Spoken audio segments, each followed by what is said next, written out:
I'm Bill Pasmore, Senior Vice President at the Center for Creative Leadership.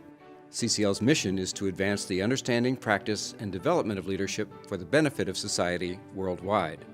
With that in mind, we've developed this series on leadership, where I have the privilege of meeting with people who have distinguished themselves as outstanding leaders. We hope these interviews provide an opportunity to learn from these remarkable leaders about the challenges they faced, the accomplishments they've celebrated, and the factors that they believe have most contributed to their success. We're joined this morning by Ed Ludwig, the former CEO and chairman of Becton Dickinson, a Fortune 300 medical products company, and also a lead director at Aetna. Ed is also a graduate of Columbia University. So welcome, Ed. It's good to have you here. Good to be here. When young people would come in and say, well, how do I succeed here? I said, well, you will succeed here by enlarging your scope. Don't be afraid to step outside of your function, of your capability. So for example, when I was in finance, I grew up in the finance organization. So I was responsible for writing all the capital appropriations and the budgets. And so to learn about the business, I would go have lunch with the product managers or with the guys in engineering and just learn a little bit about the business. They love to talk about that too. Let me tell a story, again, citing Jim Collins, who's studied and written a lot in this area. When I became CEO of Becton Dickinson, I met with Jim and my predecessor for a day, quietly.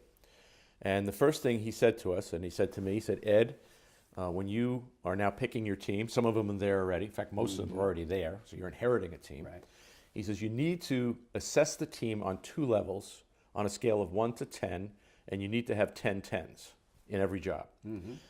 The first level is, are they the best at what you've asked them to do? The best CFO, the best business leader, the best head of HR, the best researcher. 10, or maybe a 9, who could become a 10.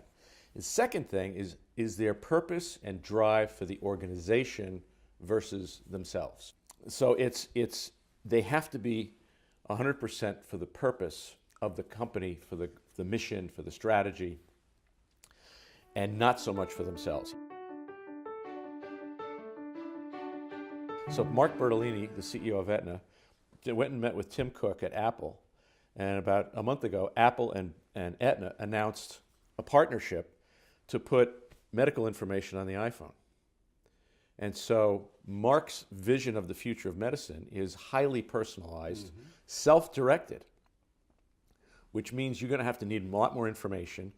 I mean, right now, we could buy a car or a pair of pants or a suit or shoes better than we can buy healthcare because we have information to deal with. We don't have competitive information. What's the best doctor, the best approach? Sure.